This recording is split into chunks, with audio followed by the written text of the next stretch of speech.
Alright, so let's start with movie number 1 of September 2023, guys. I watched Rocky. This is a 5-star film, 5-star out of 5, guys. I love Rocky, how tender he is, how he tries to be Mr. Lovey-Dove. Real soft, he cracks jokes to his girl. I really like that side of him, man. So, there's definitely some good cinematography. I like how the movie looks. There's like hues of green that start popping up in the middle of the movie when Rocky starts to believe in himself and his trainer like gets on gets on his back and just, he's really feeling it. So really like that. The boxing scenes, they're a little brawly. I find boxing films are extremely difficult to film because it's hard to like you gotta cut and get like the reaction of like a different angle, and it's gotta just everything's got a time. I find editing and filming that. This is my second time watching Rocky. It had been like 10, 15 years, man. But Burt Young, he was a little racist asshole kind of, but he was cool. I like his performance. Talia Shire, she was a good performance. Burgess Meredith, the trainer, was good. Sly was good. Carl Weathers was good as well. So definitely enjoyed Rocky, guys. And the training montage in my review, I love training montages in films, guys. So I really liked him running and punching those rock hard meat in the meat packing freezer. So, second movie, I watched Extreme Prejudice. This is kind of a western, maybe like a neo-western. It was really good, guys. You've got Nick Nolte, Powers Booth, Michael Ironside. Who else? William Forsythe, dude. Clancy Brown, Rip Torn. Yeah, this is Maria Alonso. I think she was in The Running Man. Let's change that. Let's get the music changed up. So yeah, really they go balls out at the end, guys. Crazy good. What is it? Gunplay. Crazy good gunplay at the end. Great action sequence. But man, I miss westerns, dude. Walter Hill, great director. Yeah, dude, all the tough guys are in this movie. So I highly recommend Extreme Prejudice, man. Really hard boiled. And yeah, the blood squibs are good. It's nice and violent, man. And there's a good heist part in it too. So great story. It's just damn. I might rate that 5, dude. Extreme Prejudice from '87, directed by Walter Hill.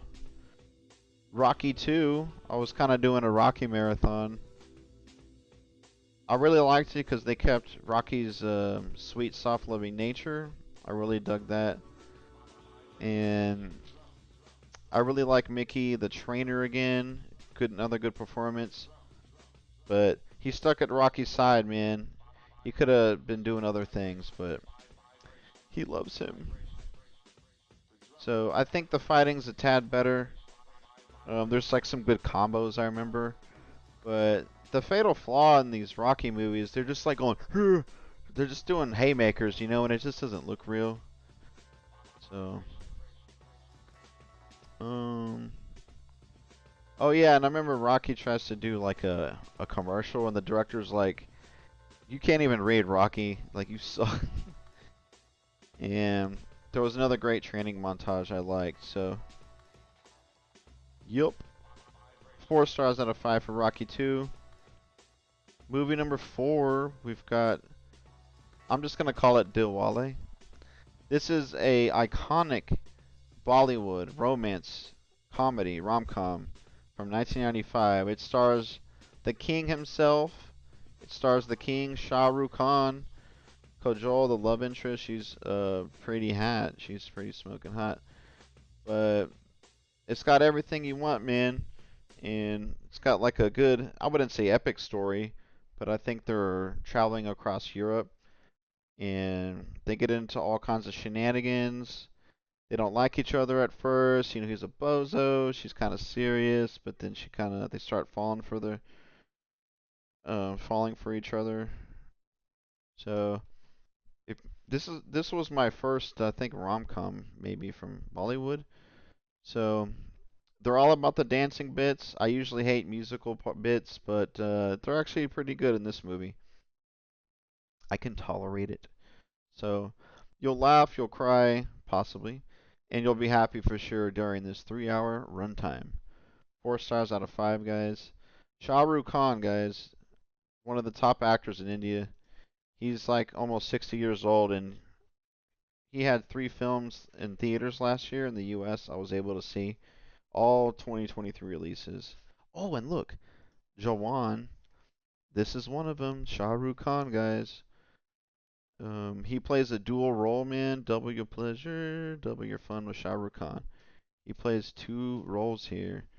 This is one of the best action films of 2023, and it's got political intrigue. It's got double crossing, over the top action, everything.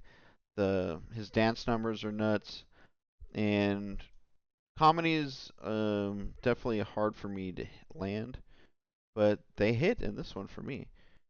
And it slows down in the middle, but I think this is totally a must watch, guys. Jawan from 2023. So I liked Pathan. I saw Pathan was the first Shah Rukh Khan movie I watched in 2023. That was probably my favorite action movie. Safe in Hell. Okay, so I saw the pre-code black and white called Safe in Hell. The lead actress, Dorothy McHale. She was dynamite, guys. And so Gilda flees New Orleans and hides on a Caribbean island where the worst criminals can ask for asylum. Besieged by the scum of the earth, Gilda will soon find out that she has found refuge in hell. But really a great story, great lead performance, and it's kind of like a thriller. It keeps you on your toes, guys. The ending will shock you, but if you're looking for a black and white, check out Safe in Hell, man. I really enjoyed that one. So next movie, this is one of the biggest disappointments of the year for me, of 2023. This was damn near unwatchable, guys. I couldn't stand the villains. They would just be yelling and incoherently screaming and doing nothing really. Just they can kill the person in front of them, but then they're just like tripping over things, and their yelling was so fucking annoying, man. So, yeah, they wouldn't shut the fuck up, basically. So, and I think they were trying to go for a dark comedy, and some film Twitter people swear that um, they find this movie really funny, but I really didn't. I didn't laugh once, I don't think. Um, Dennis Hopper gives a bizarre performance. Um, he acts like a madman. Why did he buy 3 chainsaws? He goes to test a chainsaw out and he's just fucking losing it. Um, I don't, not to spoil too much, but like he can just use a gun and fucking end everything. But then like he goes into like their lair and like starts sawing everything. It's like, bro, you're gonna kill yourself and the person you're trying to save. It's just like, oh my god, stupid, stupid, stupid. Rocky 3, guys. So for the third time, or I think the second time in a row in the third film, they recap the movie at the beginning, but like they just show the same scenes from the previous movies. I'm like, okay, I guess. But what really pissed me off was this stupid wrestling match with Hulk Hogan. It doesn't move the plot forward at all. It was so unnecessary. It was like a showcase just for Hulk Hogan and wrestling in general. It was so stupid. I hated it. So, but the movie did pick up a little bit more. I really like Mr. T. Solid bad guy, man. He's no nonsense, straight to the point. He just wants to bring pain. I like that line. And man, I feel like it's low key racist. They make Apollo Creed's gym like in the all lower class black neighborhood. They make the gym look like it's falling apart, pipes are dripping, everything's just shitty. It's like, why do you have to make them look like that, man? So I didn't really like that. So Tyler Shire gets a good speech to Rocky at the beach. I like that. And during the training montage, they're running on the beach together, Apollo and Rocky, and they jump and hug. It's like so gay, and like they even like zoom in on their thighs while they're running. It's really funny. Um, I remember the boxing scenes. It again, it just the biggest flaw. It just doesn't feel like real boxing. They're just throwing haymakers, and they're like, "Ruh, ruh, ruh." But like, I guess they do some counter punching and like bobbing and weaving. Could have been better though. And why I rated it lower. I always liked in the first two films, especially the first. Rocky starts to lose his charm. He's not as cracking as many jokes. He's always loving and soft. Yeah, he's not lovey-dovey to his wife, so that's why I rated it 3 out of 5. 3 stars as minimum recommendation. So, Fatal Termination, Hong Kong action, Girls with Guns feature. It was kind of like a 3.5, really, but I gave it 4 because the stunts, the martial arts were so punishing. It really, when they land on shit and hit each other, it looks like it fucking hurts. So, praise the stuntmen and women. It was really good in that aspect. One guy jumps 3 stories into a swimming pool, and another guy jumps off a really tall height into some trees. Other guys are getting kicked and careening their backs off objects. And then you've got this very controversial stunt with a kid. I'm not going to spoil it, guys. But Robin Shu, I think he was in Mortal Kombat. He played the guy that kicks in midair. Liu Kang, I think his name is. And I don't see him in a lot of movies, but he plays the main villain. And they give him some good dramatic scenes, too, to make him real sinister. And I think his buddy is Philip Ko. He was also menacing, too. Pretty good to watch, those guys. Lots of people get killed. I like when they kill characters you won't expect to get killed off. The problem was the plot, man. There's a lot of plot holes, some stuff that doesn't make sense. Simon Yam, one of the biggest Hong Kong actors out there, he's in this. He's a little wasted, but it's okay. The movie goes all out at the end, and this is a really ballsy Hong Kong action flick, guys.